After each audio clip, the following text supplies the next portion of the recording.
Honeymoon sex stories. आज मैं आपको एक हनीमून कपल की सेक्स स्टोरीज के बारे में, वो 5 दिन उनके हनीमून के, उसके बारे में डिटेल में बताने वाली हूँ। एक कपल है जिन्होंने मुझे मेरे इंस्टा अकाउंट पे कांटेक्ट किया और मैसेज किया कि मैम अपने एक्सपीरियंस को शेयर करना चाहते हैं और हम चाहते हैं कि आप हमारे एक्सपीरियंस को अपनी जुबान से लोगों के सामने शेयर करो, बताओ, हमें बहुत खुशी होगी। उनकी ये दिली ख्वाहिश है कि उनका हनीमून ट्रिप जो था वो मैं आप लोगों के सामने बयां करूं। तो उनकी ये ख्वाहिश मैं पूरी करने वाली हूं आज आपको। होप सो आपको ये वीडियो बहुत ही पसंद आएगा, ये बहुत ही इंटरेस्टिंग रहेगा। अब देखो, हर किसी के अपने कुछ यादगार पल होते ही हैं जो उनके जहन में रहते ही हैं। कभी मौका मिलता है, 4 दोस्त बैठे होते हैं, माहौल अच्छा होता है, वो एटमॉस्फेयर होता है तो निकलकर बाहर आ जाते हैं। लेकिन ऐसे मौके कभी कभी मिलते हैं, हमेशा तो इंतजार करते नहीं है ना, इस तरह का माहौल कभी मिलता है। अब ना जाने क्यों वो कपल मुझे बोल रहे हैं, रिक्वेस्ट कर रहे हैं कि मैम हमारे एक्सपीरियंस को हम आपकी जुबानी सुनना चाहते हैं और हम चाहते हैं कि आप वो लोगों से शेयर करो। तो उनकी ख्वाहिश ही पूरी करने जा रही हूँ। होप सो आपको ये वीडियो पसंद आएगा और शायद सुनते सुनते आपकी भी यादें ताजा हो जाए, आप भी अपने हनीमून पीरियड को मिस करने लग जाओ। अब जैसा कि उन्होंने बोला है कि हमारे नाम और हमारे प्लेस के, हम कहां से हैं, प्राइवेसी रखिएगा, तो बिल्कुल प्राइवेसी मेंटेन की जाएगी। जो नाम मैं यहाँ पे लेने वाली हूँ वो है राहुल और पिंकी। ये डुप्लीकेट नेम है, ओरिजिनल नेम नहीं है।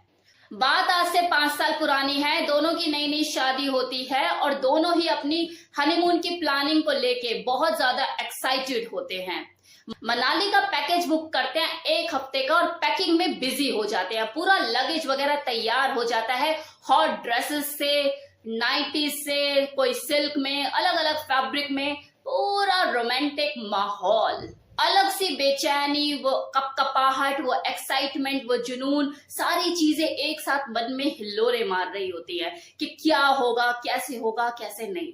ट्रैवलिंग के लिए निकलते हैं कि पता लग रहा है बीच रास्ते में ही जो पिंकी जी होती हैं पीरियड हो जाती हैं। मूड उसका वहीं खराब, यार अब क्या होगा, कैसे होगा, पूरी ऐसी तैसी हो गई, तो बैंड बज गई मेरी, अब क्या होगा, मेरा तो पूरा मजा ही खराब हो गया। मैं कैसे अब कोऑपरेट करूंगी, कैसे क्या होगा, कुछ समझ नहीं आ रहा है। अब क्योंकि वो ट्रैवलिंग के टाइम पे अकेले होते हैं साथ में, तो मूड भी ऐसा ही होता है कि हाँ कुछ हल्की फुल्की शरारत। तो जहां मौका मिला किस करना शुरू या स्मूच करना शुरू, तो पता लग रहा है कि पीरियड का फ्लो और ज्यादा बहने लग गया और डिस्टर्बेंस। तो ऐसे में वो कहीं ना कहीं उसके मूड स्विंग होने लग गए, फ्रस्ट्रेशन होने लग गई, चिड़चिड़ाहट होने लग गई। लेकिन उसका हस्बैंड जो राहुल होता है वो इतना मंझा हुआ खिलाड़ी निकला, उसने इतने बेहतर ढंग से इस एम्बैरेसिंग सिचुएशन को हैंडल किया। उसने बस यही बोला कि बेबी क्या हुआ, पीरियड ही तो हो रही हो, ऐसा कोई छुआछूत की बीमारी थोड़ी ना लग गई है तुम्हें, कोई ऐसा चिकन पॉक्स को ऐसी बीमारी थोड़ी ना लग गई कि मैं तुम्हें छू नहीं सकता, टच नहीं कर सकता।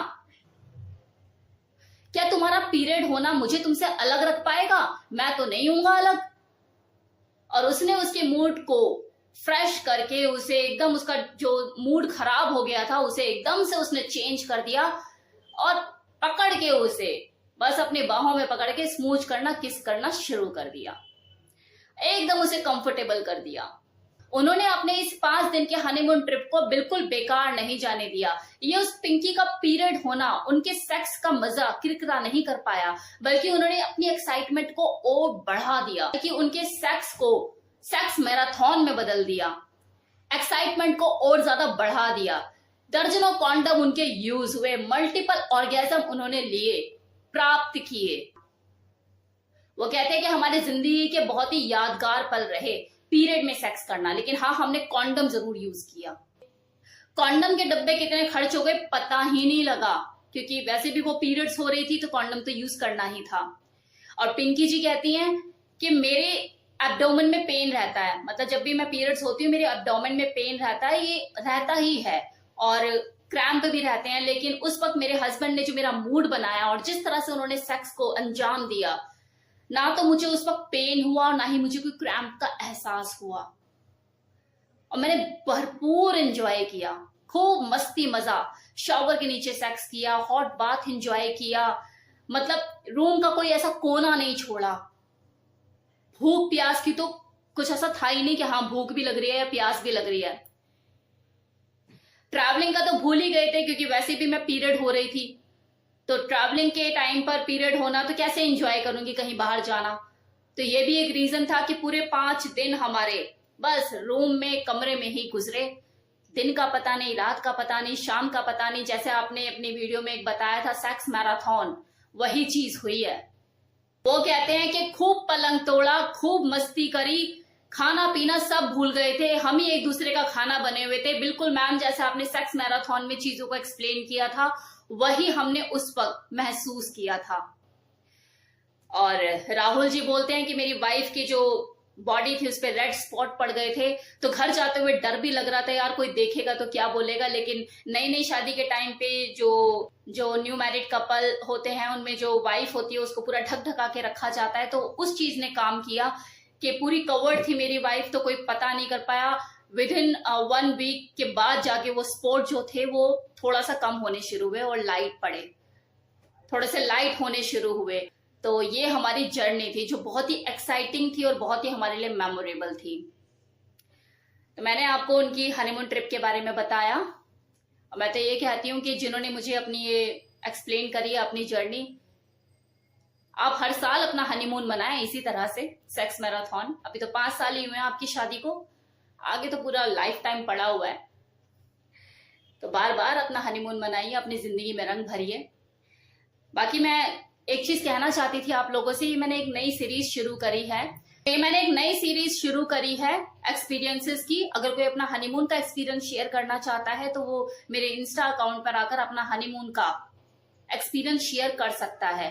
आपके नाम बदल दिए जाएंगे और आपके एक्सपीरियंसेस को मैं लोगों के सामने शेयर करूंगी, लेकिन एक्सपीरियंस वो जेन्युइन होने चाहिए। कोई इधर उधर से उठा के मत दे देना मेरे को, कुछ भी बना के कहानी के या किसी किताब में लिखा पढ़ के मुझे दे दिया, रिया मैम ये मेरा एक्सपीरियंस है, इसे शेयर कीजिए, आपके मुंह से सुनना है। तो वो चीज नहीं होनी चाहिए। Original is original. तो आपके रियल एक्सपीरियंसेस मुझे चाहिए। और ऐसा ही नहीं कि ये सिर्फ हनीमून के ऊपर ही है, बहुत से ऐसे लोग होते हैं जिनकी लाइफ में कुछ ऐसी घटित हो जाती है चीजें जो वो अपने आप से भी शेयर करते हुए 10 बार सोचते हैं। कुछ ऐसा कि बस वो जहन में रह जाता है और आप बस ये सोचते हैं कि यार मैं किसको बोलूं, क्या बोलूं। तो आप मुझे बोल सकते हैं, क्या पता आपकी उस घटना से किसी और को सीख मिले। जैसे होता है ना, कुछ गलत हो गया किसी के साथ, लेकिन उस गलत को दुनिया के सामने लाना जरूरी है ताकि दूसरा उससे सीख ले सके। तो आप अपने एक्सपीरियंसेस मुझसे शेयर कर सकते हैं। आपका नाम, आपका प्लेस, प्राइवेसी पूरी मेंटेन की जाएगी, वो हाइड रहेंगी। कभी भी आपका नाम नहीं लिया जाएगा, आप कहाँ से हैं, आपके बारे में कुछ ऐसा ओपनली मैं नहीं बोलूंगी। हर किसी इंसान के अपने एक्सपीरियंसेस होते हैं, कुछ अच्छे होते हैं, कुछ बुरे होते हैं, लेकिन एक्सपीरियंसेस होते हैं। तो अगर आप कंफर्टेबल हैं तो अपने अनुभव मुझसे शेयर कर सकते हैं। मेरा